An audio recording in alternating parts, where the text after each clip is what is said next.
Allen Iverson was inducted into the Hall of Fame this weekend, and he's got plenty of evidence to prove he belongs there.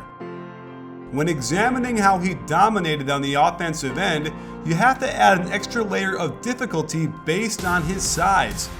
Being able to get to the rim and finish over much taller defenders deserves an extra bit of credit, and Iverson was arguably the best little man finisher the NBA has ever seen. To honor his special occasion, I went through his best statistical year in 2005-06 to explain how he generated so much offense out of such a comparatively small package. As we all know, his most used method of scoring was the isolation play. In a throwback to 90s basketball, AI was still destroying defenses with simple isolations in the middle of the aughts. Most often, it was simply have Iverson bring the ball up, get the other 4 players spread below the free throw line, and let him go to work. This was the beginning of the new hand check rule, making it very difficult for a single defender to keep in front of any decent ball handler. And Iverson wasn't just a decent ball handler. He had the sickest handle of his era, leading to a variety of pull-up mid-range jumpers. As you can see, the Sixers didn't get bogged down in complicated player or ball movement like the Suns were doing with Nash. They just let Iverson bring it up and do his thing. That mid-range pull-up opened up a ton of things for Iverson as well. Watch how he dribbles open to the basket using a slide step, then in a quick inside-out dribble to get an opening into the lane. This hop into a 2-footed floater with touch is beautiful. On occasion, someone else would bring the ball up and then make the pass to Iverson out on top. Again, check the spacing we'd never see in today's game, and also the 20-footer we'd now call completely inefficient. When he wasn't bringing it up and going straight into an ISO, the Sixers would usually set an inside ball screen trying to force a switch, and then the isolation with the mismatch happens. There were very few big men that could contain him close enough to contest his step-back fadeaway shots from 15. Again, watch how he plays open while sliding left with the right-hand dribble. The inside ball screen gets him another mismatch, and he had all sorts of shots inside to go to, like this one-footed runner with the right hand drifting left. It didn't really matter if he got a big or a guard switched onto him, most likely he was going to isolate out of the switch anyway, and the left side of the floor was his dominion, where he continued throwing moves until a sliver of daylight opened up. Another way they got him isolations was an automatic out of a sideline out of bounds play. It seemed like everyone they ran turned into an ISO for Iverson out top. He'd make a simple zipper cut, and the rest of the team would then flatten out along the baseline to get a great seat for whatever AI would do next to put the ball through the hoop. Every once in a while, they'd dribble handoff to him so he can attack going downhill.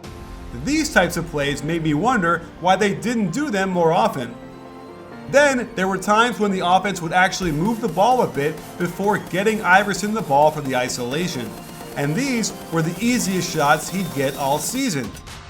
Check out the blind pig action into pinch post cut, which then lets his teammates completely clear out to let Iverson go to work on his favorite left wing. Travel? Maybe. Bucket? Yes. And without question, each end of quarter possession was reserved for Iverson to run the clock down until he got into some stutter step move, until he could create space and get the mid-range game going. After ISOs, running the pick and roll was Iverson's most popular attack, and in particular, he loved getting step-up ball screens on the left wing.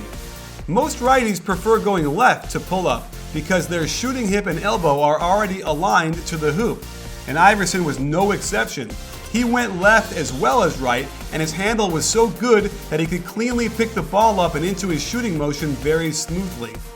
To keep the defense honest, he'd also cross over to get back into the middle and use his body to protect the ball.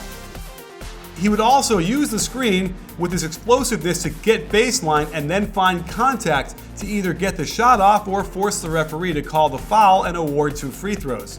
And if his break to the middle caused a switch, we've already seen how he used that in isolation situations and another creative hop-back finish over the big man.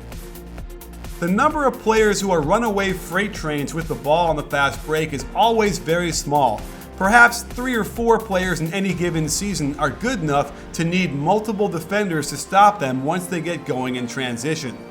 With the ball, he was a one-man wrecking crew. The sheer variety of his finishes with the ball inside made it dizzying to keep up with.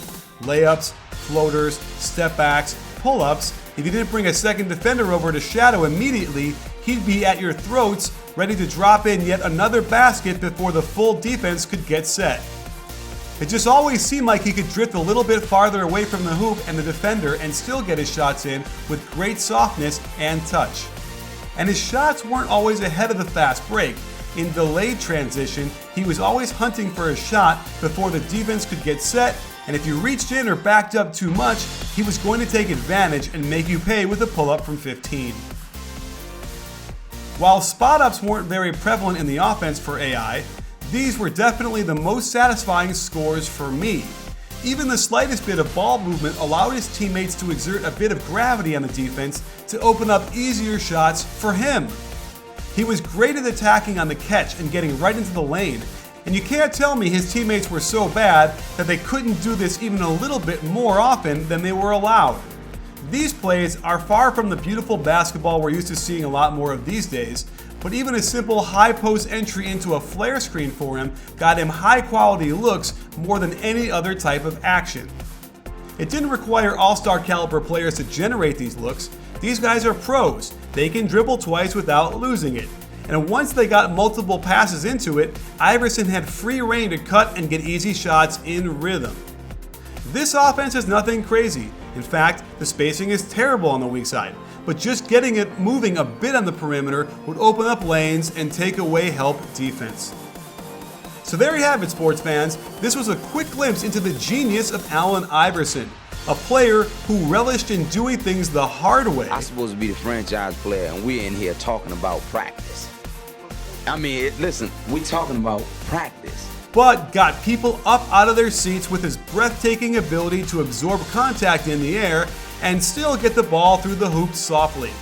He was never that efficient and did not have a real three-point shot either, but he single-handedly lifted his Sixers team to the finals and had a chance to scare the daylights out of the Lakers in Game 3, which could have given them a 2-1 lead, and who knows what would have happened from there. Iverson truly was a trailblazer for many of the score-first point guards we see today, and there's no question that he influenced more players of this generation than any other player of his generation.